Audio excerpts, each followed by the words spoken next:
At 4:48 on the morning of June 12, 1944, the American infantryman was awake. Seated on an ammunition crate beneath a camouflage tarp stretched between two apple trees. The tarp had been erected at 19:30 the previous evening, its edges weighed down with damp soil and scrap iron to reduce movement in wind. The position lay 380 meters inland from the Vierville-sur-Mer exit, beyond the initial beachhead, inside the Normandy bocage. He belonged to a rifle platoon of an infantry regiment that had landed on Omaha Beach 6 days earlier. His name does not appear in any official after-action report as a sniper. His duty assignment was rifleman. His weapon, however, was not the standard-issue semi-automatic rifle carried by most men in the platoon. Across his knees rested a bolt-action rifle of civilian origin, chambered in .30-06 Springfield. The rifle weighed 9.1 pounds unloaded. Its action was smooth but slow, requiring full manual cycling after each shot. Mounted atop the receiver was a 2.5 power optic in a steel tube, secured by improvised rings filed down by an armor in England before embarkation. The optic lacked range markings or illumination. Its field of view was narrow, approximately 12 degrees. Eye relief was short. Any misalignment risked injury under recoil.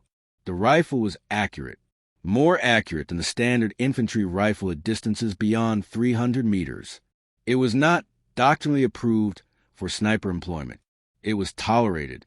The infantryman had been a competitive shooter before the war. His company commander was aware of this. The battalion was experiencing losses from German marksmen operating from hedgerows, orchard edges, and partially destroyed farm structures. The decision had been informal. The rifle had been carried ashore by another man, wrapped in oilcloth. It had been assigned without paperwork. At 5:03, the infantryman checked wind by watching the movement of mist drifting low over the grass. Wind direction was from the southwest, moving at approximately 2 to 3 miles per hour.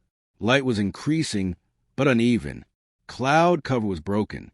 Visibility fluctuated between 180 and 400 meters, depending on hedgerow density and elevation. The hedgerows formed natural walls of earth and vegetation, rising 1.5 to 2 meters high, often reinforced by stone. Trees grew from their crowns. The fields between them were narrow, irregular, and often sunken below surrounding ground level. Movement through them was slow and exposed. Observation lines were fragmented. Sound carried unpredictably. At 5:15, artillery could be heard to the south. Dull concussive impacts at irregular intervals suggested counter-battery fire rather than preparatory bombardment. The front was fluid. Units were intermingled. Maps were incomplete. The infantryman's assigned sector lay along a hedgerow running east.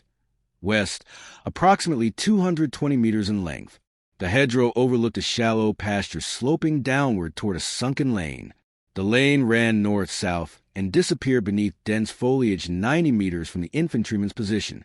German forces had used similar terrain repeatedly since June 7th. Snipers operated in pairs or trios. One man fired. Another observed. A third provided security or acted as runner. They favored quick relocation after 1 or 2 shots. They used captured or standard-issue bolt-action rifles, typically chambered in 7.92 by 57 millimeters Mauser, firing full Powerball ammunition. Optics varied. Some rifles had scopes. Many did not. The infantryman had been observing this sector since 1640 the previous afternoon. He had not fired. He had not seen a confirmed enemy. He had noted disturbances. Broken leaves, displaced soil, birds flushing without apparent cause. These indicators were logged mentally, not written down. At 6:02 on June 12th, a rifle shot cracked from the north. The sound was sharp, flat, and close. A machine gunner in the platoon was struck in the shoulder at a distance of approximately 140 meters from the infantryman's position. The bullet passed through muscle and exited. The wound was not fatal. The shooter was not seen. The infantryman adjusted his position. He crawled forward 1.2 meters, careful to keep the rifle's barrel below the hedgerow crest. He shifted his angle by 6 degrees east. He did not look for the shooter directly. He looked for movement triggered by reaction. At 6:11, A second shot came from a different direction, farther west. This one missed. The infantryman noted the delay between shots. He noted the spacing. The enemy was testing reactions.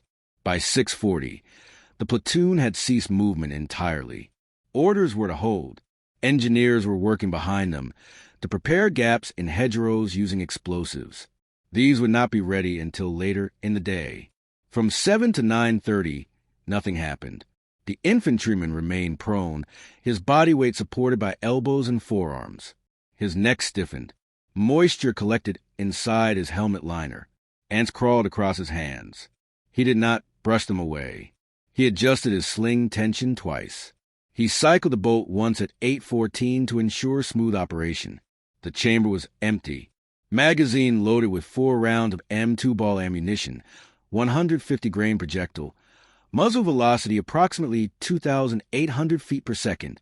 He compared his rifle mentally to the standard semi-automatic rifle carried by his comrades. That rifle allowed rapid follow-up shots. It was heavier when loaded. Its iron sights were faster at close range. Its accuracy degraded beyond 400 meters in untrained hands.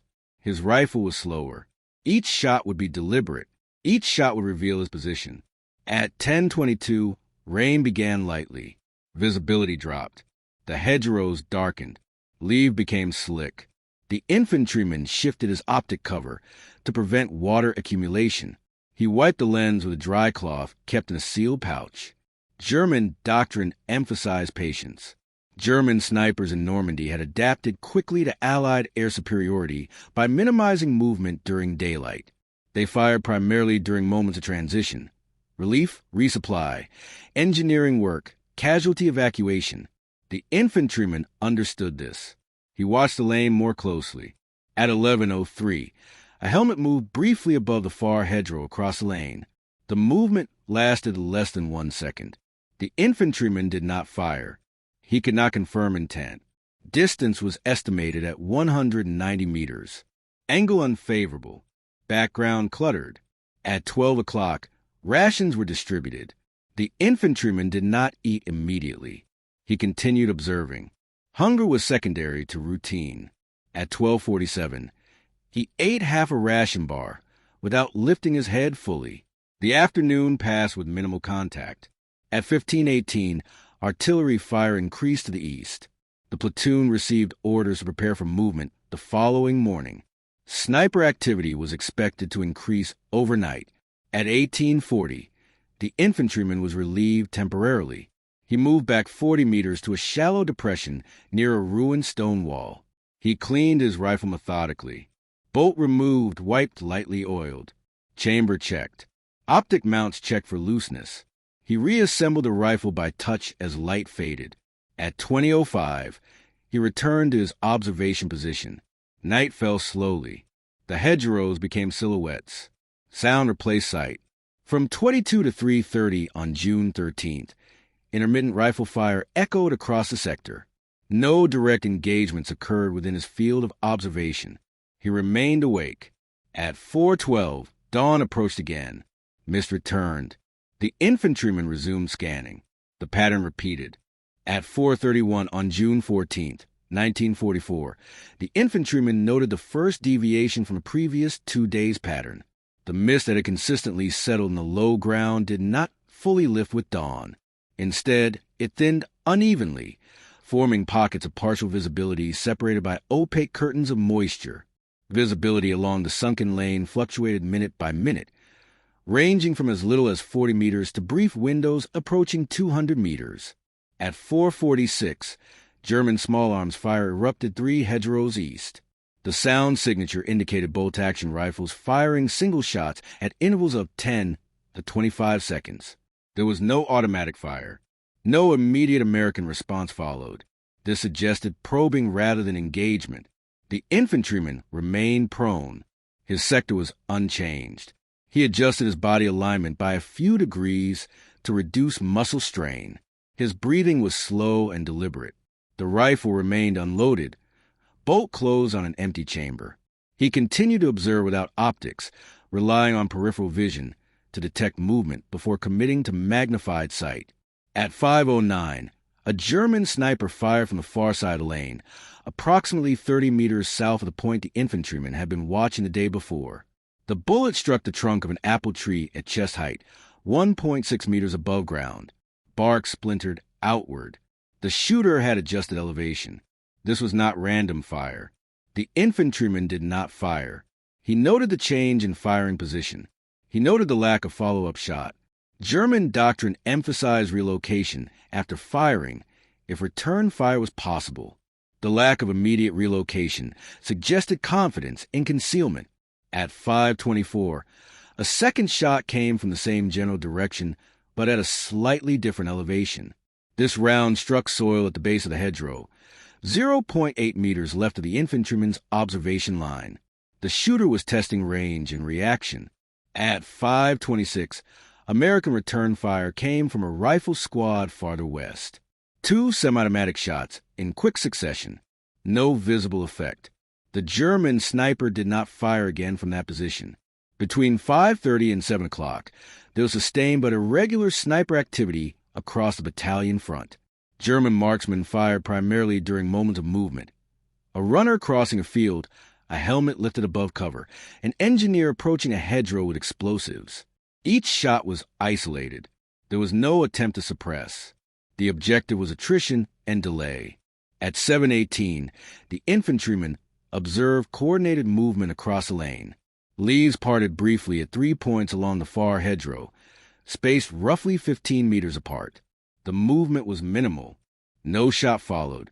This suggested a sniper element repositioning under cover of vegetation rather than firing.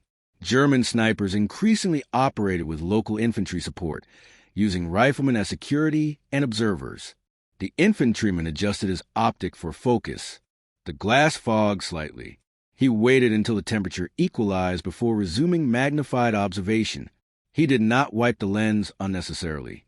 At 8:02, rain resumed lightly. The sound of drops on leaves masked minor movements. The infantryman recognized the increased risk. Sound discipline became less reliable.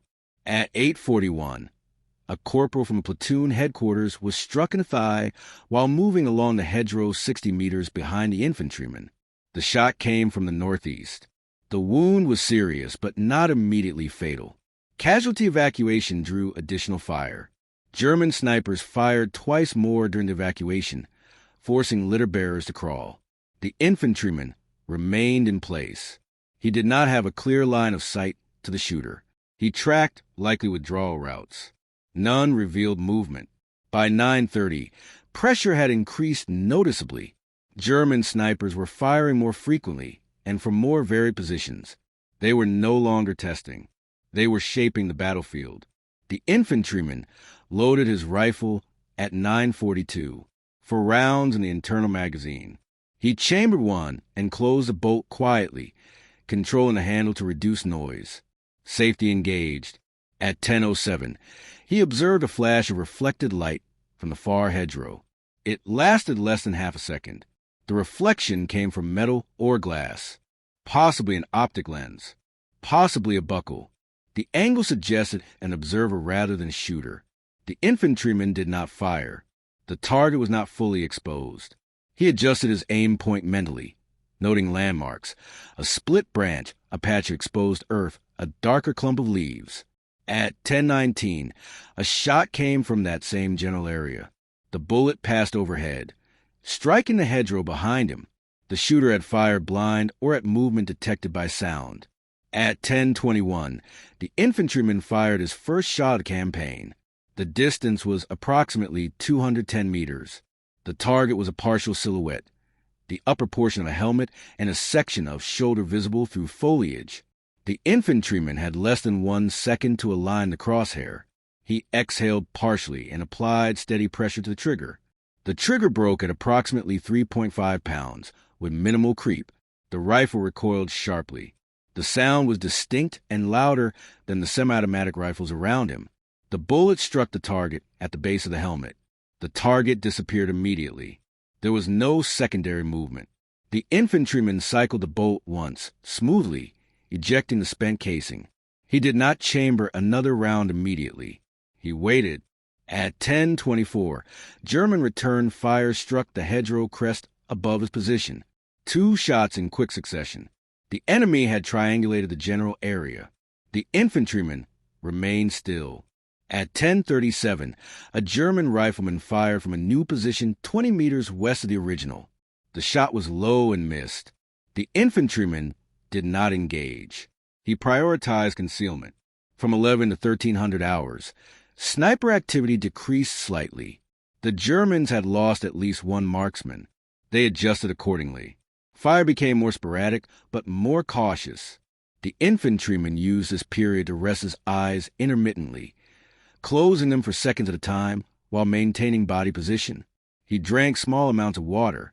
He did not leave his post. At 14:12, German artillery fired smoke rounds along the hedgerow line. Visibility dropped sharply. The smoke was white, drifting slowly. This was not preparatory fire for an assault. It was concealment.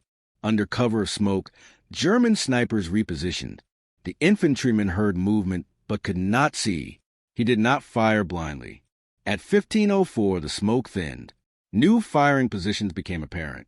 German shots now came from elevated points, tree lines, upper stories of farm structures farther back. The snipers had adapted to avoid hedgerow-level engagements. At 15:22, a German sniper fired from an estimated elevation of 6 meters, likely from a tree platform. The shot struck an American radio operator in the chest. The operator was killed instantly. The infantryman shifted his observation upward. He scanned tree trunks and branches rather than hedgerow bases. He noted unnatural lines, broken foliage, shadow patterns inconsistent with wind.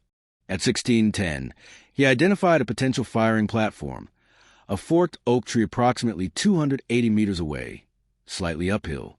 The trunk showed signs of disturbance. Leaves were compressed unnaturally.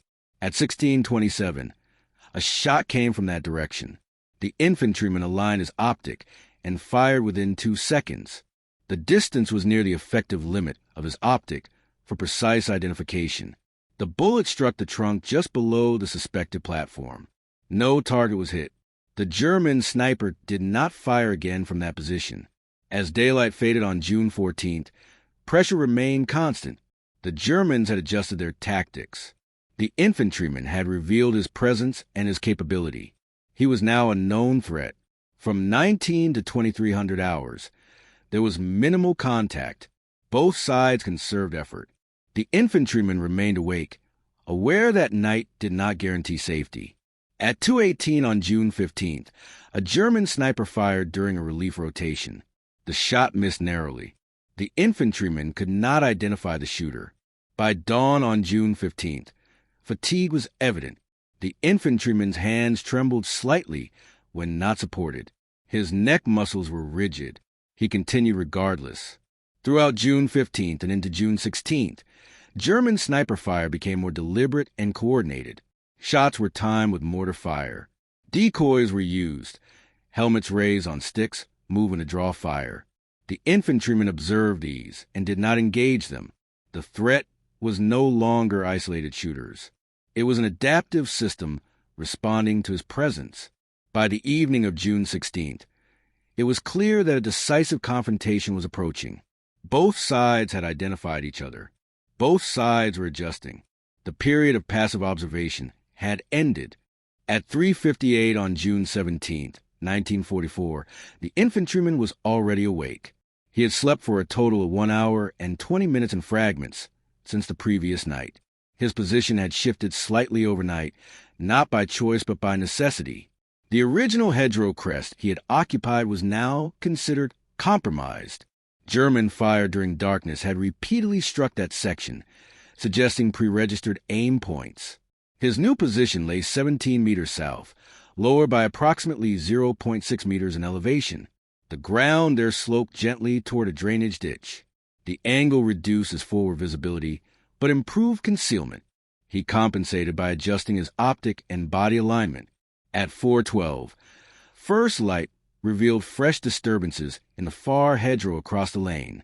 Soil had been displaced at 2 points, each roughly 40 centimeters wide.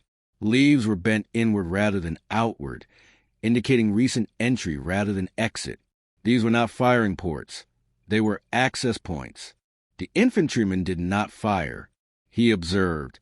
At 4:37, a single German shot cracked from the west, approximately 310 meters away. The sound profile suggested a full-length rifle barrel, likely a standard-issue bolt action. The bullet struck the trunk of a poplar tree behind American lines. The shot was deliberately placed to draw attention. At 4:41, a second shot followed, this time lower, striking soil. Again, no immediate target. The infantryman noted the timing. 4-minute interval. This was not harassment. It was calibration. At 5:03, a third shot was fired, now from the northeast. The bullet struck the top of the hedgerow, directly opposite the infantryman's previous position. The Germans were mapping American sniper locations by provoking fire and noting absence. The infantryman remained silent. At 5:22, movement appeared in the far lane. A German helmet rose slowly, paused, then dropped. No shot followed. A decoy. At 5:24, a second helmet rose at a different point, slightly farther back. Again, no shot. The infantryman did not engage. He was aware that German snipers increasingly use decoys to provoke return fire and identify firing signatures. At 5:31, a German sniper fired from the right flank of the decoy position, offset by approximately 12 meters. The bullet struck an American rifleman in the forearm. The rifleman dropped. The sniper had used a decoy to draw attention away from the true firing position. The infantryman now had a reference. He marked the firing point relative to the decoy. He waited. At 5:34, a second German shot came from the same position. This one missed. The shooter was confident enough to fire twice without relocating. At 5:36, the infantryman fired. Distance was estimated at 260 meters. The target was partially obscured by foliage, but the shooter's shoulder and rifle barrel were visible for a fraction of a second during recoil recovery. The infantryman fired during that recovery window. The bullet struck the upper torso. The target fell backward out of sight. No further fire came from that position. The infantryman cycled the bolt and waited. He did not relocate immediately.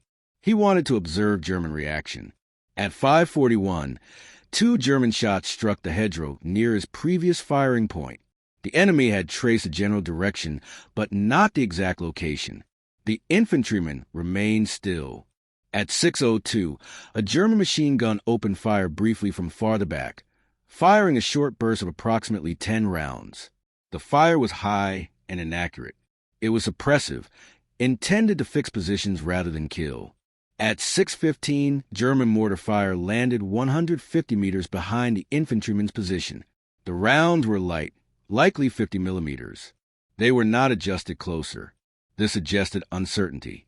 Between 6:30 and 8 o'clock, there was a lull. The infantryman used this time to change position again, moving 8 meters to the left along the hedgerow base. He did so incrementally, pausing every meter to listen. He did not expose the rifle barrel above the crest. At 8:19, German sniper activity resumed, now from multiple directions. Shots came from elevated positions and ground level alternately. The Germans were dispersing risk. At 8:27, a shot from the southeast struck the edge of the drainage ditch near the infantryman's new position. The shooter had adjusted for his previous firing point, but overshot laterally. The infantryman remained silent. At 8:44, he observed movement in a ruined stone outbuilding approximately 340 meters away. A gap in the wall revealed intermittent shadow movement. This was a likely observation post rather than a firing point. At 8:51, a German shot came from that building. The bullet struck an American helmet resting on a pack. No casualty.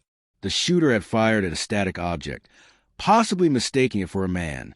At 8:54, the infantryman fired at the window aperture.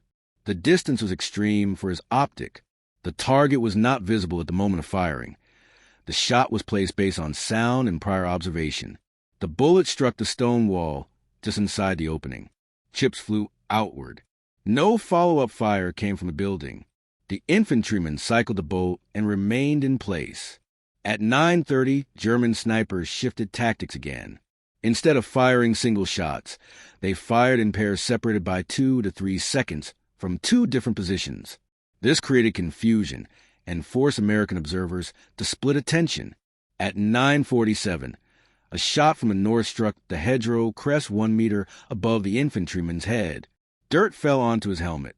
He did not move. At 9:49, a second shot from the east struck the ditch water behind him. The Germans were bracketing. At 9:52, the infantryman fired at the eastern position. The target was fleeting. The shot missed, striking foliage. He immediately cycled the bolt and shifted his body 30 centimeters to the right, altering his silhouette. At 9:54, German return fire struck his original firing point. 2 shots in quick succession. The enemy had adapted quickly. From 10 to 12 o'clock, engagements continued in this pattern. German snipers probed, adjusted, and withdrew. The infantrymen fired 3 more shots during this period. One struck a target at approximately 190 meters, confirmed by cessation of fire from that position. The other 2 missed or could not be confirmed. Each shot increased risk. Each shot required patience afterward. By midday, the infantryman's ammunition was reduced to 7 rounds. He requested resupply through a runner at 12:17. The runner did not arrive until 14:02, bringing 2 additional clips. At 14:35, German snipers attempted a coordinated maneuver. Fire erupted simultaneously from 3 directions, accompanied by movement along the lane. The objective was to force American observers to reveal themselves. At 14:41, the infantryman identified a German observer moving laterally along the far hedgerow, crouched low. The observer was approximately 230 meters away. The infantryman fired once. The bullet struck the observer in the lower back. The observer collapsed. The movement ceased. Immediately, German return fire intensified. Shots struck within 1 meter of the infantryman's position. 1 round clipped the hedgerow above him, showering him with debris. At 14:44, the infantryman rolled sideways into the drainage ditch, lowering his profile completely. He remained there for 18 minutes without movement. At 15:02, German fire subsided. The infantryman remained in concealment until 15:20. As afternoon faded into evening on June 17th, the pattern was clear. German snipers were now actively hunting him. He was no longer an incidental threat. He was a priority target. June 18th followed a similar pattern, but with increased intensity. German snipers used overlapping fields of fire. They attempted to fix him in place while maneuvering elements close distance. At 10:11 on June 18th, a German rifleman fired from only 140 meters away, dangerously close. The infantryman detected the muzzle blast and fired immediately. The shot struck the target's shoulder. The rifleman fell, but crawled out of sight. No further fire came from that position. By June 19th, fatigue had accumulated significantly. The infantryman's reaction time slowed. His movements were deliberate but heavy. He was aware of this and compensated by increasing observation time and reducing firing. The initial engagements had proven one fact conclusively. The German snipers would not disengage. They would adapt, escalate, and attempt to eliminate him systematically. At 14:35, German snipers attempted a coordinated maneuver. Fire erupted simultaneously from 3 directions, accompanied by movement along the lane. The objective was to force American observers to reveal themselves. At 14:41, the infantryman identified a German observer moving laterally along the far hedgerow, crouched low. The observer was approximately 230 meters away. The infantryman fired once. The bullet struck the observer in the lower back. The observer collapsed. The movement ceased. Immediately, German return fire intensified. Shots struck within 1 meter of the infantryman's position. 1 round clipped the hedgerow above him, showering him with debris. At 14:44, the infantryman rolled sideways into the drainage ditch, lowering his profile completely. He remained there for 18 minutes without movement. At 15:02, German fire subsided. The infantryman remained in concealment until 15:20. As afternoon faded into evening on June 17th, the pattern was clear. German snipers were now actively hunting him. He was no longer an incidental threat. He was a priority target. June 18th followed a similar pattern, but with increased intensity. German snipers used overlapping fields of fire. They attempted to fix him in place while maneuvering elements closed distance. At 10:11 on June 18th, a German rifleman fired from only 140 meters away, dangerously close. The infantryman detected the muzzle blast and fired immediately. The shot struck the target's shoulder. The rifleman fell, but crawled out of sight. No further fire came from that position. By June 19th, fatigue had accumulated significantly. The infantryman's reaction time slowed. His movements were deliberate but heavy. He was aware of this and compensated by increasing observation time and reducing firing. The initial engagements had proven one fact conclusively. The German snipers would not disengage. They would adapt, escalate, and attempt to eliminate him systematically. At 10:51, German fire struck his former position repeatedly. The pincer had closed on empty ground. The infantryman remained in his new position for the remainder of the day without firing. He observed, listened, and waited. By nightfall on June 23rd, both sides had reached a point of near exhaustion. German snipers had adapted repeatedly, but failed to eliminate him. The infantryman had survived, but at increasing cost in fatigue and exposure. The escalation had reached its limit. What followed would not be incremental adaptation. It would be decisive. At 3:41 on June 24th, 1944, the infantryman woke fully alert after approximately 12 minutes of fragmented sleep. His body no longer distinguished clearly between rest and wakefulness. Muscle stiffness was constant. The rifle felt heavier than its measured weight. He checked it anyway, by habit rather than necessity. Bolt free, chamber clear, optic intact. 4 rounds loaded. The night had been unusually quiet. No sporadic firing. No probing shots. This absence was not interpreted as relief. It indicated preparation. At 4:02, dawn began to form as a gradual lightening of cloud rather than a defined horizon. Overcast conditions flattened contrast. The hedgerows appeared darker than the sky. Visibility was poor beyond 180 meters. At 4:18, the infantryman observed movement far to the north, beyond his usual sector. German infantry were moving laterally, silhouetted briefly against lighter ground, then disappearing into vegetation. They were not approaching the American line directly. They were repositioning. At 4:33, German mortar fire began, light but persistent. The rounds fell in a staggered pattern, not concentrated. Impacts occurred at irregular distances from the infantryman's position, ranging from 60 to 140 meters. The purpose was suppression and disorientation, not destruction. At 4:46, a German sniper fired from directly ahead. The bullet struck the stone wall shielding the infantryman, impacting at approximately 30 centimeters above ground. Stone fragments struck his left sleeve. The shooter had precise elevation data.